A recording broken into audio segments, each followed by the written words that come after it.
Kanala abone olup videonu beğenmeyi unutmayın. Bu sual 9. siniflərə dekabrın 14-ü OTK sınav imtahanında salınıb.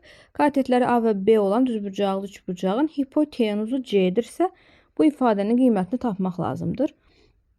Biz Pifagor teoremi keçmişik düzbucaqlı üçbucaqda. Bilirik ki, katetlərin kvadratları cəmi hər zaman hipotenuzun kvadratına bərabərdir.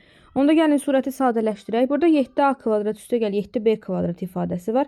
7-ni ortaq vuruq kimi qabağa çıxarsaq, qalır burada a kvadrat üstə gəl b kvadrat. Üstə gəl 5c kvadrat. Sonra baxırıq məxrəcə.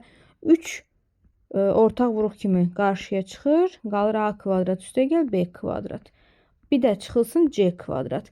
Ümumiyyətlə, ortaq vuruq çıxarmaq hər bir həddi çıxarılan ortaq vuruğa bölmək deməkdir. Ortaq vuruq nədir? Hər iki bir hədlidə olan ortaq element. İndi burada baxın, bunların yerinə c kvadrat yazacağım. Olacaq burada 7c kvadrat üstə gəl 5c kvadrat.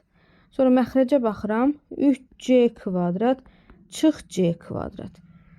7-nin üstünə 5 gəlirəm. 12c kvadrat.